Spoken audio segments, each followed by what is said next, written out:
Hey everyone, delighted to have you here. Thank you for watching this video.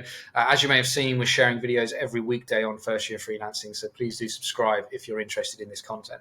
So today I'm going to talk a little bit about my own story, and hopefully that'll be useful and resonate, and people might find it interesting in terms of why freelancing was the best time in my career. So I'm the type of person that can't work for anybody, so I'm not a very good employee. I have been an employee for very short periods of time in my career on realizing that that's not for me. Now, that isn't to say that's a particularly great model, to be honest. I think the funny thing, when they talk about being the critical friend, is that if I was to advise somebody, I actually think it's great to get some experience, particularly in a small business, in my view, because you'll learn a lot of how things work and then take that into your freelance career. However, in terms of that transition for me from, as I say, short term being an employee and then going to a freelancer, the autonomy was massive. So freedom is very, very important to me in all aspects of my life, particularly in my career. So what you gain as a freelancer, and you have to work to gain this as well, I would say, is the freedom and the autonomy to work with clients that you choose, work when you want, collaborate with whoever you want, how you want, in terms of what type of service and sort of freelance offering that you have. So all these things you can create as a freelancer, and this is why I absolutely loved it. Now, what you need to do, though, is obviously to be able to do that is build up a bank of clients, some credibility, a process of marketing and sales, which is giving you new leads consistently, because then you have this abundance mindset, this growth mindset that you're not kind of desperate to take on any projects, maybe underpricing yourself or working with projects where your gut instinct says this is probably not a good fit, or maybe the type of clients that you don't really feel you can add value to, but you're just taking it on for money. So all of these things, really, you need to get in a position of abundance so that you can have some of the benefits that I mentioned earlier on. Now, that can absolutely be achieved, and hopefully through some of the other videos in the channel, I suggest how you can go about that and create a freelance career that's great. But assuming that you do all of those things, freelancing can be absolutely fantastic, because you'll get to that point and you'll say, right, where can I add the most value? And I think impact is really important for people as freelancers. Like, how can you make it? You want to see the direct impact of your work on your clients, businesses, organizations, etc. So if you have a purpose behind your business, you want to see that impact take place. So you can choose to work on projects where or where there's a high likelihood that you're going to be able to make a significant impact, and that's very rewarding. You'll be financially rewarded for that because of the impact, but actually that's this kind of secondary benefit, really, of working on projects where you can add value, and also working with people that you want to work with, that you get on with, where it's like a great positive working relationship and everyone's happy and appreciates each other, and you have good kind of like conversations, good communication and stuff like that. There's respect in terms of professionalism and payments on time, all those sorts of things as well. So that's one of the beauties, I think, of being a freelancer.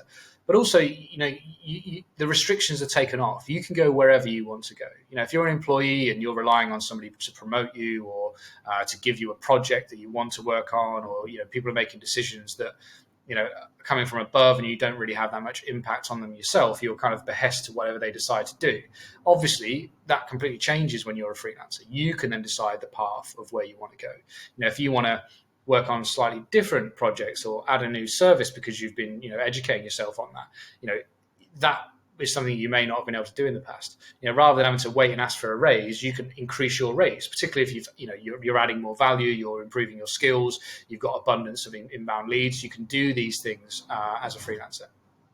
The other thing about it as well is that it is freeing in terms of how and when you work.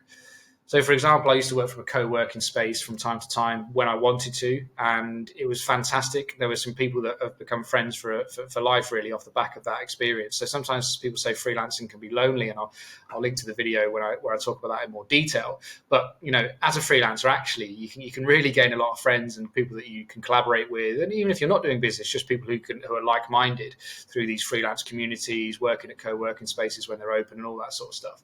And obviously there's no pressure. You choose when you want to go there. If you work better in the morning, from your home office, for example, because you can be focused. And then in the afternoons, you can go and work in the co-working spaces, or whatever it might be, vice versa, etc.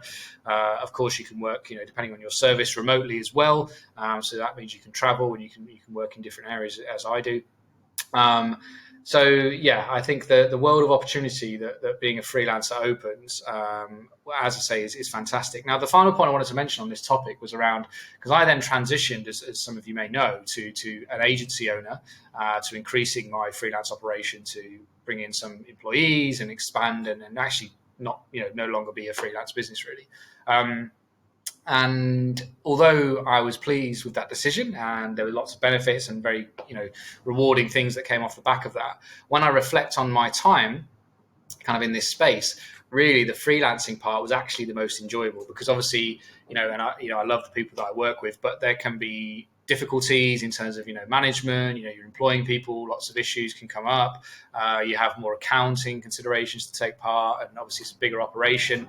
It gets a little bit out of your control in terms of, you have to have details of lots of processes and systems, which are good practice anyway, but you can imagine, obviously, of course, there are all these extra elements that come into play when you expand beyond just yourself as a freelancer.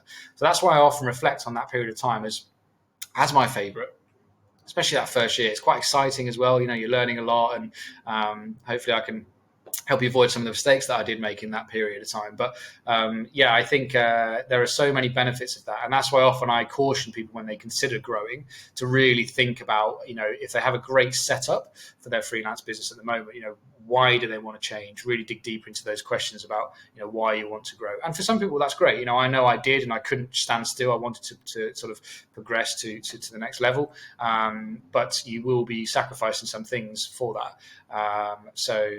Yeah, a little bit of a kind of insight into my story there, really, but hopefully that resonates with some of you and is interesting. But as I say, if you haven't subscribed to the channel, please do, and go through the other videos, which may be a bit more specific with some practical advice and how-tos of how you can grow your freelance business and set yourself up for success.